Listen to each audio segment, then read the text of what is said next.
it that one person can achieve a dream and another cannot? Why is it that one person can create success, somebody else can't? Why is it one creates abundance, the other lives in poverty? Why? And that is the subject, my dear friends and students, for today. Life helps those who help themselves. And when I heard this story, it reminded me of one of the sayings of the Mahabharata, which is this ancient book which also contains the spiritual treasure, the Bhagavad Gita. In the Mahabharata, it is a book of life. It's kings and princes and mastery and warriorship and ruling and wisdom and service and sacrifice. Everything is in it. In it is a very powerful line. The destiny of men is not decided by the wills of the gods, but by the indomitable force of their own actions. The destiny of man is not decided by the wills of the gods. Nobody up there is sitting writing down what your life should be. Nobody has written it, nobody will ever write it. It is decided by the indomitable force. A force that cannot be denied, okay? The indomitable force of your own actions. It also brought to me a great lesson. Success in life, or happiness in life, or peace of mind in life, or anything else in life, it is not circumstantial. It is creational. It has to be created. Things don't happen by chance. You're not here today by chance. This subject has not been chosen by chance. Do you understand? There is no chance. There is no random event in this world.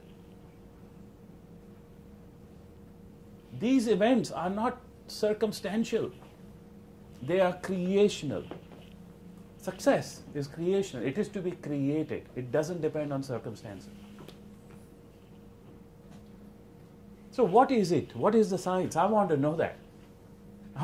It was my favorite subject, my favorite sort of like question and query when I was on my path. How does this universe work? How do you manifest something? How? And here I want to tell you one of my favorite stories. It's about this priest. He's walking down the road. Along the path, he sees a beautiful garden on the side, stops to appreciate it and enjoys the beauty of it for a moment, and then suddenly he recognizes that there's a gardener in the middle of that garden working hard. Calls the gardener over, "My son, come here, come here, come here." And it's a hot day, so the gardener is hard at work, he's sweating. He stops for a minute, sees it's a priest, he walks over. "Yes, Father, how can I help you?" And the father says, "My son, what a beautiful garden you have. You are so blessed by the gods. You're so blessed, they have graced you with this garden."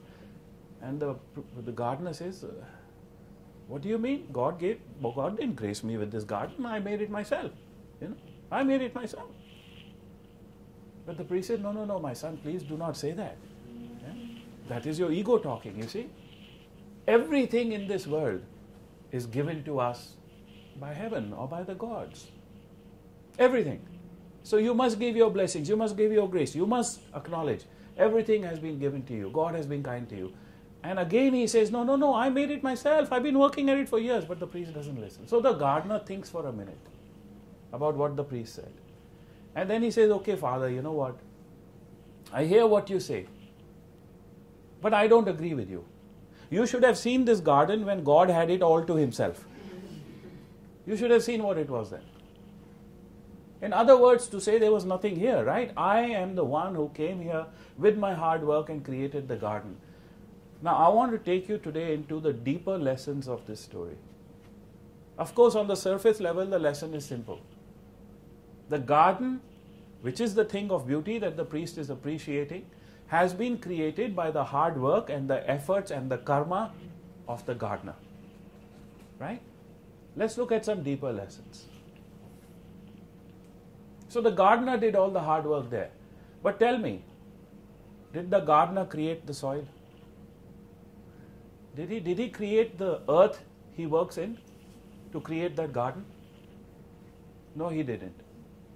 Did he create the planet on which he is creating that garden? No, he didn't. Did he create the sun that is necessary to make the garden flourish? No, he didn't. Did he create the seeds that he has planted in that garden to make it beautiful? No, he didn't. Did he create water that he uses to irrigate the garden? No, he didn't. He didn't create all these things, and yet he's using them. Is he not? The deeper lesson of this story is this. There are things offered to you which have been created by Source. You are not their creator. There are things in your life, in your environment, that have been given to you. You have come with them. And those are not created by you. They are created by a higher intelligence, energy, call it whatever you want. Use the title you like. But we all come with something that is not created by us. And then you must add your work to it. You must add your effort, your karma to it.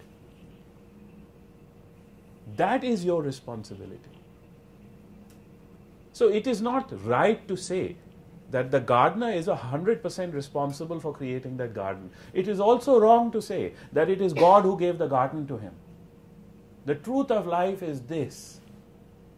It is the external world of circumstances and then the inner world of intention and action, when combined, that creates the beautiful result that your vision is.